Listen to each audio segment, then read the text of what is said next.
needing to find a way to take your own ego out of something and using research and discussions with people who actually do fit the target audience to figure out a working solution.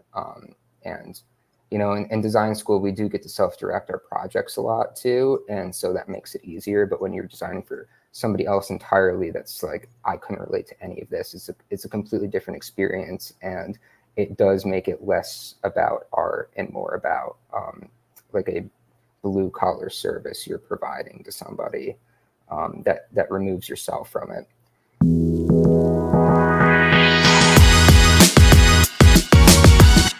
Hello, everyone. Welcome once again to the Design Rescue Show. I am your host, David Bloch, and today I'm happy to welcome an incredibly talented visual identity designer, Tyler Frisbee. Welcome to the show, Tyler. Oh, thanks so much. Happy to be here. Excellent, excellent. What I'd like to do is start by asking you if you could talk about what your current role is and what your day-to-day responsibilities are. Yeah, for sure. So I currently work as a graphic designer at an agency called Gardner Design in Wichita, Kansas. We're pretty good logo design and branding studio primarily, and that's generally the type of work that I deal with. I mean, we'll handle any design project really from big to small, but our focus is really on logo design and branding, and that's kind of what I focus on as well. Excellent. Okay, fantastic.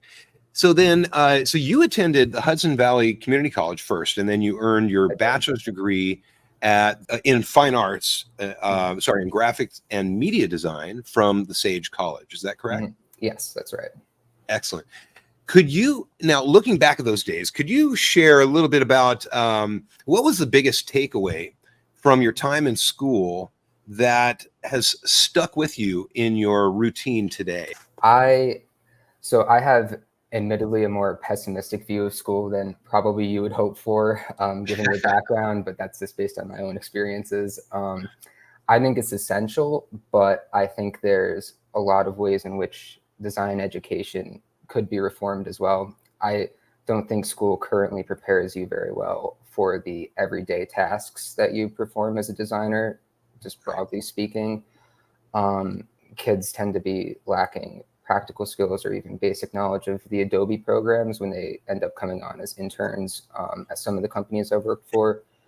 That said, I think there are maybe two main big conceptual takeaways that I have gotten out of design school that I think are important. And the first one is, and everybody sort of knows this, but if this is your livelihood, you can't sit around and wait for inspiration to strike. This isn't like fine art. And I think design school helps you figure out your process and how to actively rather than passively approach design problems. You have to force the ideas to come out by sketching or doing research or whatever. The ideas don't just come to you. You need to do that work and you need to face the deadlines, and it's not really about what you want. And I think that that's one of the big things design school does prepare you for and has still stuck with me. And the other thing is that you should try to always have a reason for every choice that you make. A lot of times we're just trying to make something look pretty, and sometimes that's totally okay. But when there's meaning behind your choices, or when you can tell stories, anecdotal or research-based, and you picked a certain color blue because of some color theory reason, or that this pattern you designed is somehow relating to a specific moment in the client's history, it helps sell your work to the client and the audience, and it makes us look like more than just paint monkeys that are making things look good. And it's what makes our art functional and something that performs beyond just aesthetics. And to be honest, it helps you a lot during critique in design school as well. That's where you learn it because you have to defend yourself a lot. And so I think that that's something else that's very valuable about a design education and has stuck with me, is being able to justify your choices, because clients will ask you these same questions that like a student trying to pick apart your work will in design school or something like that. So Does that sort of answer your question? Absolutely. Yeah, for sure. That's exactly what I was looking for. Okay, cool. Yeah, building on your creative process, and driving that home, that is really important. And getting the critique, getting the feedback on your work is actually a lot harder to do when you're outside of school. So being in an environment where you have people that are kind of forced to give you feedback, I think is super helpful. Definitely. That's why, like, Yeah. I'm afraid of ever going fully freelance, because I wouldn't have other people to bounce ideas off of regularly. And I always find that I benefit from that process and working with other people a lot more than if I'm just on my own. So. Right. Excellent. So I'm curious, what was it that, was there something that kind of introduced you to the world of design, or influenced you to get into design? How did you get started? So that is interesting, because in many ways, I've always had sort of a passion for this before I even knew that it was a career. That's probably an answer you get a lot too. A lot of people I think, don't realize it's like a job, that you can do this for a living. But even as far back as, I'd say, 5th grade, I had some rather enterprising friends that were always trying to start some kind of a club or a doomed business venture, and they'd end up wanting a logo or a poster for it or something. And they would always be terrible ideas. And I was not very good back then either. But I'd always end up drawing and ignoring my teachers in class. So I ended up getting roped into doing all kinds of commissioned art for my friends. And for most of my earlier life, I assumed I'd just go into computer science because that seemed like a real job. And I'd always been pretty captivated with technology. And I pursued that for a while, but I took a graphic design class in high school, not as cool as yours at all. It was a 1-year situation. But something about it just clicked. This marriage of art and technology was very appealing. But even beyond that, I've always personally struggled with this concept of identity and how to define or express myself. And that is basically the struggle of a graphic designer. How do you best communicate what your client needs to communicate? How do you isolate and effectively convey their identity? And since this is a struggle that I've always had in my personal life, never knowing exactly where I fit in, I think it's given me a unique insight into helping clients figure out where they fit in. And there's something about that I've always found sort of rewarding or magical. And so it's just something I've always been interested in, I guess, to summarize all of that. If you're enjoying this video, please take a moment to hit that like button, leave a comment below, and subscribe to the channel so you won't miss our future videos. Thank you. Fantastic. So now moving on a little bit, when you began your career as an intern with Black Dog Designs, and I'd like going back to those times. If you could talk about a memorable project or two that you worked on, and what were the challenges that you faced, and then also how did that internship impact your career path? So Black Dog was actually my second internship, but it was my first post-graduation experience. It was a difficult internship. It turned into a full-time job pretty quickly, and I worked there for 2.5 years. The number one thing I can say is I think that it helped me grow up in a lot of ways, which I'll get into. But I think that that's why internships and doing as many as you can is really important if you're a design student. Especially there, I didn't have a lot of hand holding. There wasn't really a trial period. I was just immediately thrown to clients and right out of school, and sort of expected to already have everything figured out. And I did not. I faked it for a while though, as best I could, which is another thing that young designers should keep in mind. But it was intimidating at the time, and I struggled to cope with that sudden onslaught of responsibility that I didn't feel particularly prepared for. But working there, and just being kind of thrown to the wolves, I learned how to interact with clients and manage projects and really handling the more businessy side of the business. Whereas I thought up until that point, I'd really only had like artistic sort of insight, which is not all, it always doesn't always work in a professional setting. And I am terrible with people. You'll probably notice from this interview, I'm not really a great, not a very socially adept individual. And you really need to be good with people in this field. And that really helped me sort of break the ice there. The most memorable project is probably there's this beer can design that I did for a local brewery that wanted to commemorate Derek Jeter, who's a famous ball player for the New York Yankees, my favorite team, as you can see. And so it was important to me, and I sent this massive typo to print, and they printed like thousands of cans with it, and I still can't live that down to this day. It haunts me. So that was like a negative experience, but I proofread everything so many more times now before I send the files. So like it was kind of a good experience as well in that way. Oh man, I've had a similar experience. So now moving on just a little bit. So you've worked on many notable projects like the rebranding of Snow River Mountain Resort and the village of Owego, New York.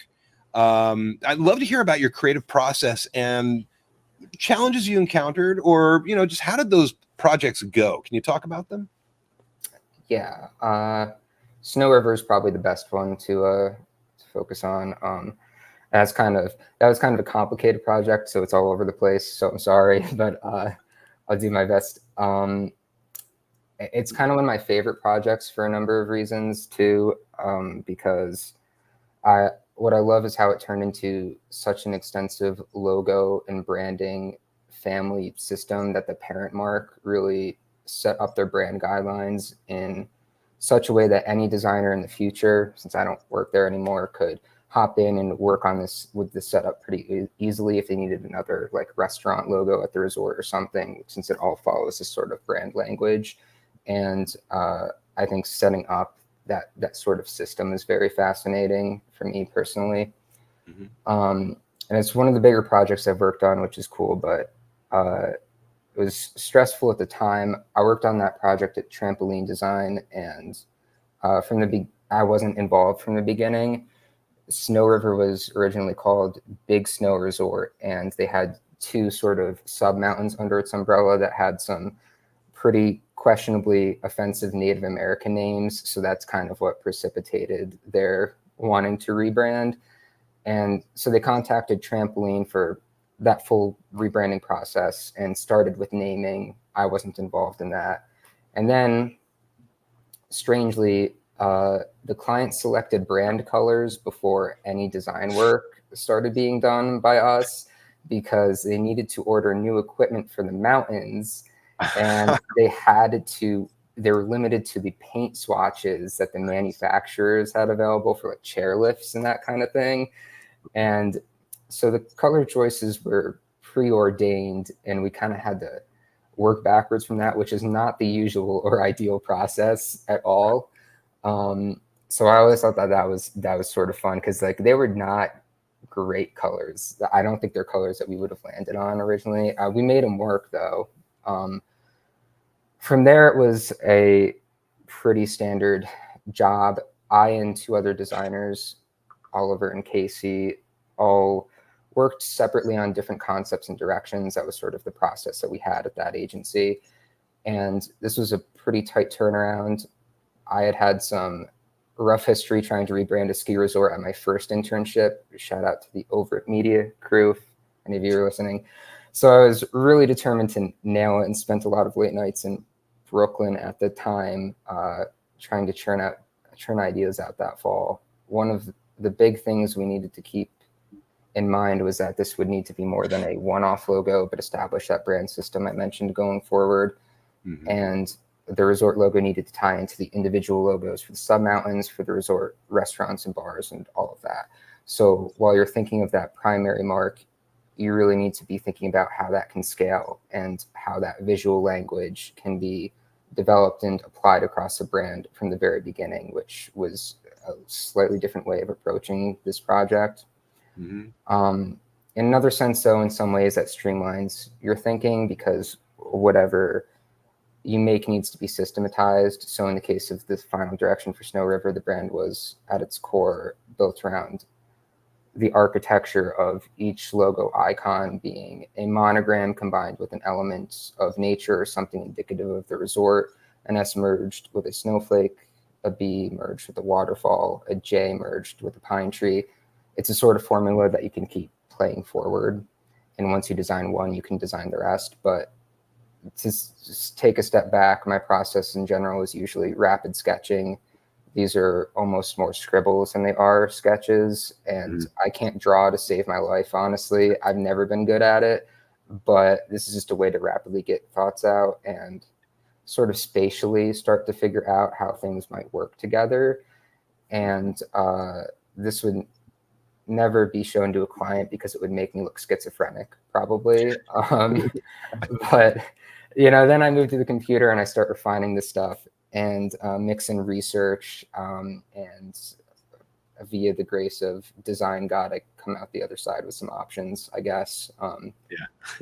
Trampoline, we kind of picked the best options each of us had designed and went ahead and presented those. So that's great. I love hearing the creative process, and we all have our own little twist on how we do it, although it does follow the same path. And that's I drive that home in my classes as much as possible. In fact, here's an example. I have these sheets that I give out to my students with every project, and it walks them through the creative process from the research to the sketching to the refinement to right on through the line. So I think it's super important that they follow those steps, no matter no matter how they customize it. They've got to follow those steps. Yeah, that's what I was going to say. I mean, we all do it slightly, because like I will start sketching and then I will do research. Some people do research before sketching, or like some people do it at the same time. And I don't think any of those is right or wrong. You just have to kind of figure out what works for you. But we all do this. We all go through the same steps at some point. So yeah. Exactly. Very good. Thank you for that. And I'd like to move on just a little bit more. There's another project that I'm interested in. Could you describe your role in the branding for Dancing Grain Farm Brewery, and how you ensured that it reflected the fact that it was a woman-owned and operated company? It is very funny that you asked this question, honestly, because that was a concern I had when I was picked to work on that project. I was one of only 2 designers at Black Dog Designs when we took them on, and the other was a very talented female named Lauren. And I felt at the time that this should have been her project, since the woman-owned aspect was so important to their messaging. And in some ways, in terms of story purity, I almost think that should have been the case, but it was not my choice. However, it was a good exercise in designing for an audience that isn't yourself. Right. And you are rarely your client's target demographic, I would say. And it was a brewery when at the time I didn't drink. It's woman owned and operated while I'm a guy, and its target audience was definitely hipsters with money that liked the outdoors. I could not relate with any of that, to be honest. And so my first attempts at the logo design were just not right for what they wanted. Back then, especially earlier in my career, I tended to really gravitate toward the work of like Aaron Draplin and Ellen Peters. I'm sure you're familiar, that sort of thick lines aesthetic. And Right.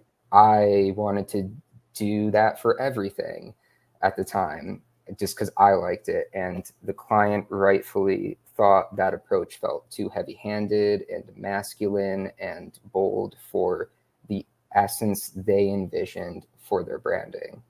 And it was a good lesson in needing to find a way to take your own ego out of something and using research and discussions with people who actually do fit the target audience to figure out a working solution.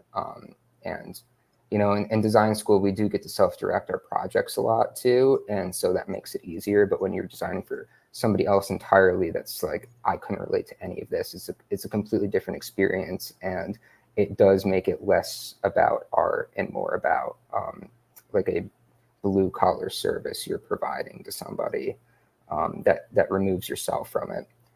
And a lot of people have told me that they like this logo, and honestly, it's not a personal favorite of mine. It's not a style that I love, but it was right for them, and it continues to serve them well. And happy for the success they've had since then. So, I see. Yeah.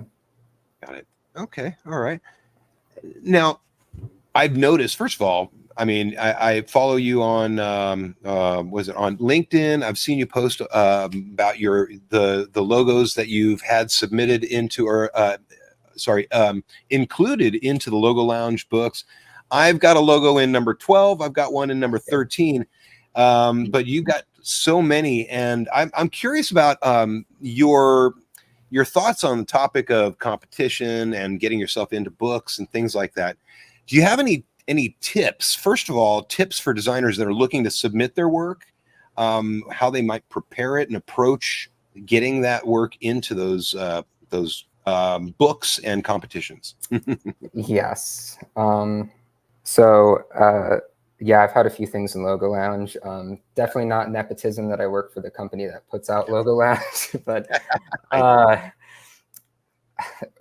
first, taking a step back, the thing with competitions and recognition, I think those types of things are really good in one way, because this can sometimes be a thankless job in certain situations, and I think that the recognition really helps designers. On the other hand, be skeptical, because I've entered a lot of things like this. Some of them are definitely garbage and just kind of take your time and money, and are a scam.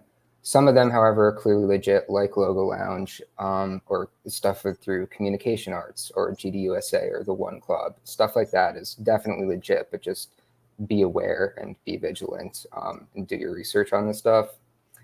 But beyond that, when the type of work that wins competitions is not always the best design solution in the world. And when it comes to something like, say, a logo competition, which I can speak about a little bit easier because that's mostly what I do, a judge is not going to spend an hour getting acquainted with the creative brief and a client story the way that you did. They're going to glance at your logo, and if it's visually very cool within like an instant, that it'll get the stamp of approval. And it's the kinds of logos that work without context, ones that have like this cool negative space element or some double image illusion, like seeing, as a bad example, like the arrow in the FedEx word mark or something, like a cool optical illusion. That's the kind of thing that, like, you know, you're like, oh wow, that looks cool, and they'll rubber stamp it. Or as on the other hand, something that's just kind of abstract, not really a visual pun, that you might need more information to inform why it's the best design solution for that client or that problem. And it might not be as evident without that context.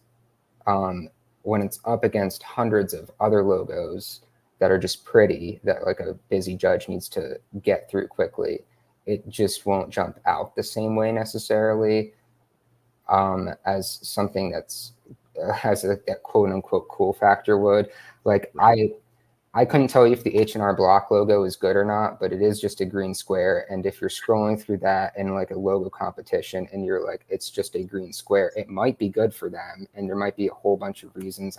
I'm not super familiar, but it won't look, without context, it won't probably make much sense, and it'll just be skipped over because it's just a green square, and that might actually be a really good solution.